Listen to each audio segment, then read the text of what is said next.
So the common sense with civil services series so far हमने prelims 2018, 19 और 20 के questions देखे जहाँ पे एलिमिनेशन काम कर रहा था. कहीं ना कहीं ऑप्शंस हट जा रहे थे या ऑप्शंस का चॉइस ऐसा बन रहा था जिसकी वजह से क्वेश्चन करना आसान हो रहा था. बट जाहिर सी बात है, a lot of people ask these questions in the comments कि भाई is this still valid for 2021, 22 and 23 का प्रीलिम्स का paper. For this reason I believe बिंदास एलिमिनेट अभी भी कर सकते हो आप, क्योंकि लॉजिक जो है, जो बेसिक नॉलेज के साथ आपको ऑप्शंस एलिमिनेट करने की मदद करता है, that is still valid, will still be valid. And अब इस पे जाहिर सा सवाल बनेगा कि भाई क्या ये 2023 में भी रहेगा? क्या 2023 में हमारे जो यूजुअल सस्पेक्ट्स वाले क्वेश्चंस हैं, wherein we have these none of the pair, one of the pair, one state, two state, इस टाइप के जो क्वेश्चंस हैं, क्या ऐसे क्वेश्चंस और बढ़ जाने की वजह से things will change? So on this note I would like to simply say कि लॉजिक तब भी काम करेगा, अब भी काम करेगा. एंड ये 2021 के क्वेश्चंस नहीं हैं, so will not be dealing with them today, but in tomorrow's video when will be dealing with prelims 2022 I will even show you कि ऐसे क्वेश्चंस में भी आप एलिमिनेशन कैसे कर सकते हो. So let's get started. This is the 4th episode of common sense with civil services exam series. आज हम प्रीलिम्स 2021 का सेट ए डिस्कस करेंगे. And a lot of people had been saying कि वॉल्यूम थोड़ा कम है, तो आज माइक भी मेरे मुंह के पास है. Hopefully that should resolve the issue. Now आज के डिस्कशन में there will be 10 questions meaning 20-ish marks, 10 to 15 marks at least आप यहाँ पे एक्स्ट्रा ले सकते थे प्रीलिम्स 2021 में. कैसे? Let's look at that. So today I will also be introducing a set of questions with this where options are so damn nice that you don't have to think twice. For example in this question अगर मैं सिर्फ और सिर्फ ये चीज़ बोल सकता हूँ यहाँ पे कि भाई urban cooperative banks are probably run by the RBI and that's it. First statement में एलिमिनेट करता हूँ तो मेरे पास एक ही ऑप्शन बचता है यहाँ पे, which also turns out to be the correct option, right. अब बहुत से लोग ऐसे बोलेंगे कि यहीं पे तो कन्फ्यूजन था कि भाई स्टेट गवर्नमेंट करती है, RBI करती है, cooperatives are under the local governments which is under the state government. But this is also related to a current affair event that happened in 2021 which effectively meant कि RBI के under अब सारे cooperative banks आ गए हैं, right. Now coming to the next question. अब यहाँ पे 2021 का पेपर है, प्लीज़ याद रखिए. एंड 2021 में there was this very popular series called Scam 1992, right. And Scam 1992 effectively जो events of that series led to the formation of SEBI. And CDSL is effectively, RBI किसी भी joint owned entity को promote नहीं करता है. SEBI probably कर सकता है. एंड सिमिलरली अगर सेम हम देखें कि अगर सिर्फ और सिर्फ मैं थर्ड स्टेटमेंट एलिमिनेट कर देता हूँ यहाँ पे, तो all that I am left with a choice between A and B. And over here 50-50 short लेना तो बनता ही है. The correct answer is B. Negotiated dealing system order matching is a government securities trading platform of the reserve bank of India. तो ये government securities platform can be owned by RBI, but CDSL which effectively deals with you and me trading stocks, तो वो चीज़ RBI नहीं करता, right. तो ये थोड़ा सा एक डिफरेंस है, क्योंकि for the government RBI is effectively the primary dealer, right. Coming to the next question. Now हमें थोड़ा ये भी कंटेक्स्ट में यहाँ पे याद रखना है कि प्रीलिम्स 2021 जब हुआ था तो कोविड का second wave was a big big big thing. And जैसा कि व्हाट्सएप यूनिवर्सिटी पे बहुत सारी चीज़ें हमें मिल रही थी, तो World Bank and World Health Organization, particularly the WHO कुछ भी इनिशिएटिव कर रहा होता था तो कहीं ना कहीं वो सुनने में आता था. And what a credit in 2021 when you are so aware of what World Health Organization is doing. क्यों? क्योंकि दुनिया भर की चीज़ें वर्ल्ड हेल्थ ऑर्गेनाइजेशन को क्रेडिट की जा रही थी. तो इन सच अ केस ये कहीं ना कहीं डाउट आना चाहिए था कि अगर WHO के द्वारा ये किया गया होता व्हाट अ क्रेडिट, तो we would have heard of it somewhere. And for that reason as soon as you eliminate 2, this is also one of those questions where the options are so nice that you don't have to think twice. Coming to the next question. हर बार हमेशा याद रख लीजिए can, मे, सम, ऐसे जो statements होते हैं, these denote a possibility. तो यहाँ पे हम देखेंगे कि second statement and the third statement जो है यहाँ पे copper slag can cause leaching, sure कर सकता है. दे मे रिलीज सल्फर डाइऑक्साइड, कर तो सकता है, ये थोड़ा बहुत पोल्यूटेंट कहीं ना कहीं तो हो ही सकता है. मतलब देर इज कॉपर स्मेल्टिंग का मतलब ये होता है कि the question is about copper smelting, right. Smelting का क्या मतलब है, इम्प्योर को हम प्योर कर रहे हैं, एंड कहीं ना कहीं ऐसा हो ही सकता है कि कॉपर सल्फेट का जो ओर था उसको हम प्योरीफाई कर रहे हैं, so that is possible. But the first statement should ring some alarm bells. Why? क्योंकि अगर लीदल क्वांटिटीज़ में कार्बन मोनोऑक्साइड कहीं ना कहीं एनवायरनमेंट में रिलीज़ हो रहा होता तो इसके बारे में बहुत हू हल्ला होता। हमेशा ये ध्यान रखिएगा, लीदल क्वांटिटीज़ में या कार्सिनोजेंस जो हैं आपके आसपास कहीं भी पाए जाते हैं तो that creates a lot of hue and cry. So for that reason first statement is suspect, and again first statement आप एलिमिनेट करते हो तो आपके पास सिर्फ और सिर्फ एक ही ऑप्शन बचता है। सो इवन इन 2021 ये बेसिक चीज़ें बहुत ज़्यादा ध्यान नहीं दिया है मैंने इस पर, मुझे कुछ दूर दूर से चीज़ें पता हैं एंड बाकी मैं अंदाज़ा लगा के कर पा रहा हूँ, right. Coming to the next question, यहाँ पे बेसिक थोड़ा सा मुझे पता है, राइट। नंबर वन, कि रिफाइनरीज हैव फर्नेसेस।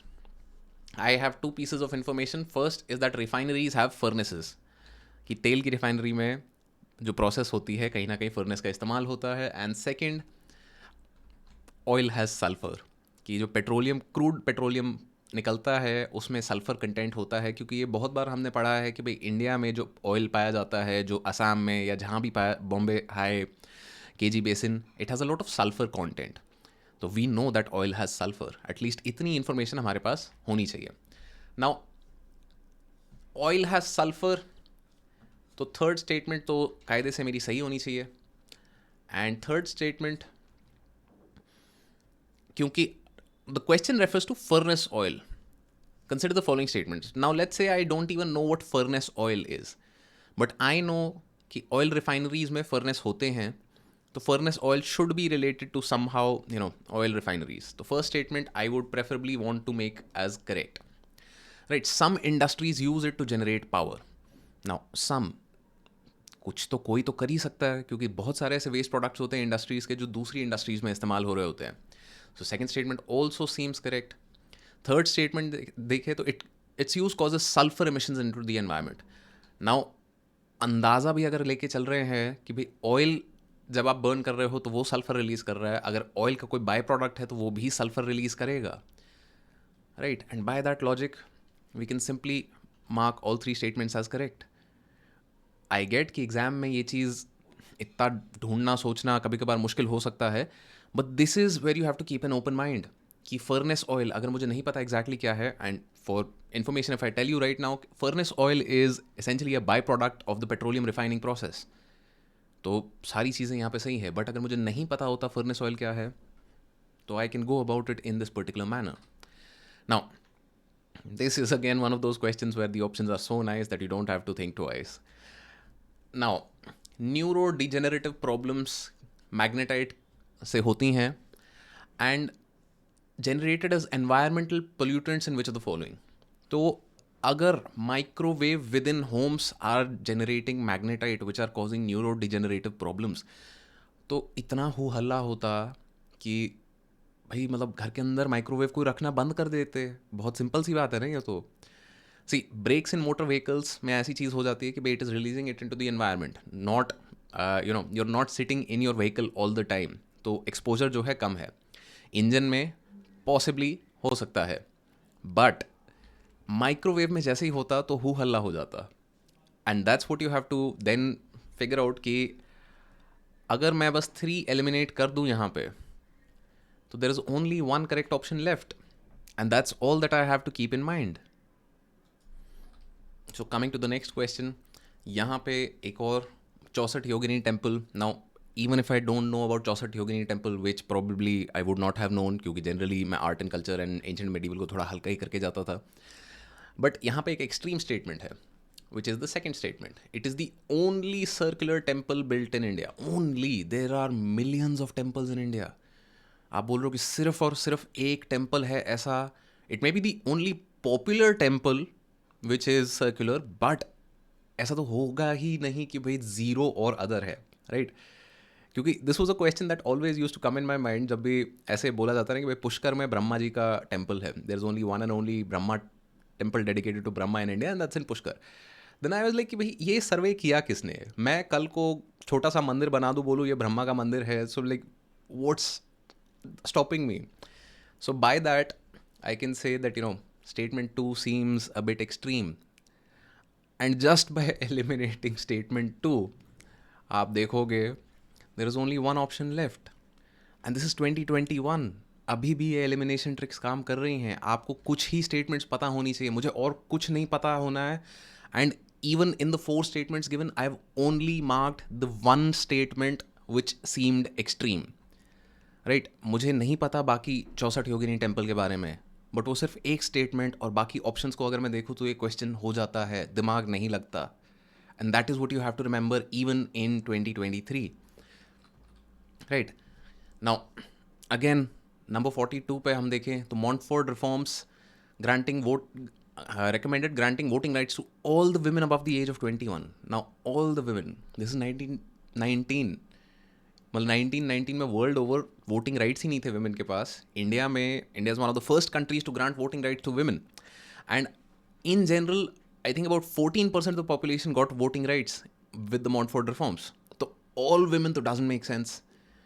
अगर मैं फर्स्ट स्टेटमेंट एलिमिनेट करता हूँ तो सेकेंड स्टेटमेंट हमारे पास बचती है. एंड सेकेंड स्टेटमेंट के लिए ये हमें पता है that there were some women that became part of the governing councils after 1935, and यही और women भी थी who became part of the constituent assembly also, right? तो ये अगर मुझे बिल्कुल एग्जैक्ट पता भी ना हो तो तुक्का शायद मैं इस पे ले सकता हूँ. But again even with like eliminating one which is the extreme statement, I have B and D 50% short है, लेना तो बनता है. And for this I would recommend कि जो सारी ये एक्ट्स हैं, because a lot of people keep coming back and saying कि councils act, government of India act, ये रिफॉर्म्स वगैरह याद नहीं होते किसमें क्या हुआ. Make a table. उस टेबल में बस आपको ये करना है, एक्ट, ईयर, प्रोविजंस. एक पेज बनाना है बस आपको ये. एंड एक बारी आपने अगर ये टेबल बना ली, you will not forget any of these things for the rest of your prep journey. So एक बार ये टेबल बना लो, that's it, you'll be done. Now coming to the next question, यहाँ पे हम देखें तो which of the following statements? 21st February is declared to be the International Mother Language Day by UNICEF. Now UNICEF is the Children's Emergency Fund, and Mother Language Day seems something like the it's a cultural thing. तो cultural things obviously UNESCO deal करता है. And UNESCO जैसे ही हम करते हैं तो like first statement हमारी गलत हो जाती है. मतलब बहुत ज़्यादा दिमाग नहीं लगाना है मुझे, बस एक डिस्क्रिपेंसी याद रखनी चाहिए यहाँ पे कि भैया UNICEF is children's emergency. Children's emergency और मदर लैंग्वेज का कोई बहुत ज़्यादा ऐसा रिलेशन नहीं दिख रहा है. अब कोई एक्स्ट्रा आगे जाके एक्स्ट्रा स्मार्ट बन के यहाँ पे बोले कि चिल्ड्रंस एमरजेंसी फंड है इसीलिए मदर लैंग्वेज की बात कर रहा है क्योंकि चाइल्ड और मदर का बहुत क्लोज रिलेशन होता है, तो फिर भैया मतलब क्या कर रहे हो प्रीलिम्स में? So with that we eliminate 1 and 3. We are left with B and D. Now अगर second statement पे यहाँ पे देखें तो demand of Bangla has to be one of the national languages was raised in the Constituent Assembly of Pakistan. If you know anything about East and West Pakistan, independent Pakistan, Bangladesh became a separate nation because language became a major issue, and this was actually a correct statement. So the right answer also over here is B only. But still अगर आपको नहीं भी आता था तो 50-50 पे तो पहुंच गए थे ना. यहाँ सिर्फ और सिर्फ बेसिक चीज़ें आपको पता होनी चाहिए. यूनिसेफ का फुल फॉर्म पता होता तो ये क्वेश्चन हो जाता. Right, coming to the next one. Now this is a slightly more applied question. Slightly more applied question क्यों? राइट, तो Global Ocean Commission grants licences for seabed exploration and mining in international waters. तो India has receive licences. तो अगर ऐसे कुछ statements हैं, कुछ नया लाइसेंस मिला है, क्या हुआ है, तो this would obviously have been covered in current affairs. But at the same time what would have also been covered in current affairs is actually the International Seabed Authority, which is the ISA, which is actually the one that gives the permission. And if nothing else, seabed mineral exploration current affairs में इतनी बार international seabed authority के साथ mention होता है, आप पिछले 3 साल 4 साल के करंट अफेयर्स देख लो, हर बार कहीं ना कहीं सीबेड मिनरल एक्सप्लोरेशन या deep sea nodules, all of them keep getting repeated with the International Seabed Authority, which is formed under the UNCLOS, which is the UN Convention on the Law of Seas. Now, UNCLOS is also again and again in news. क्यों? क्योंकि एक UN का convention है जो law of seize पे बात करता है, and then there are things like the 9 dash line, तो कई सारी चीज़ें करके UNCLOS बार बार न्यूज़ में रहता है. सो फॉर दैट रीज़न ये डिस्क्रिपेंसी कहीं ना कहीं आपको दिखनी चाहिए कि ग्लोबल ओशन कमीशन तो नाम नहीं सुना, सी बेड एक्सप्लोरेशन के साथ ISA सुना था, एंड जैसे ही आप फर्स्ट पे डाउट करते हो कि ये स्टेटमेंट गलत हो सकती है, you are only left with one and only option. Now 2021 में ऐसे क्वेश्चन बहुत ज़्यादा थे, I agree, but what is stopping you from just like keeping an open mind and looking for these questions. मैं नहीं बोल रहा कि 23 में आएंगे, बट ढूंढने के लिए तैयार रहो. आपका काम है ये कि भाई whatever chance I get, I want to increase my marks, and this is one of the easiest ways कि आपको बस डिस्क्रिपेंसी ढूंढनी है. कि ग्लोबल ओशन कमीशन का शायद नाम नहीं सुना, इंटरनेशनल सीबेड अथॉरिटी को बार बार सुना है. Similarly UNICEF should not be dealing with mother language. All women extreme statement, right, only temple, like microwave with in Holmes, microwave घर के अंदर है और वो न्यूरो डिजेनरेटिव प्रॉब्लम कर रहा है क्योंकि माइक्रोवेव के साथ हम सारा दिन रह रहे हैं, वो घर में है पूरे टाइम. तो सुना होता कहीं ना कहीं, या और कुछ नहीं तो एटलीस्ट ऐसी कुछ एक कंपनी आ जाती जो क्लेम कर लेती कि भैया हमारा माइक्रोवेव न्यूरो डिजेनरेटिव प्रॉब्लम नहीं करता. तो see, keep an open mind and think logically, and you will be able to solve 10 to 15 extra questions. And 2022 का जो एक्चुअली मतलब पेपर में अभी स्टडी कर रहा था फॉर मेकिंग 2022 के लिए video, it has even more such questions. It has 18-19 questions जो लॉजिकली आप एलिमिनेट कर सकते हो, and some of them are also questions of the 1 state 2 state 3 state, only वो वाला टाइप के क्वेश्चंस. तो will also talk about that, but keep an open mind and always try to attempt these sorts of questions जहाँ पे आप एक या दो स्टेटमेंट से एलिमिनेट कर सकते हो चीज़ों को, right. So that will be it for today's video. Thank you all for watching and best of luck on your UPSC journey.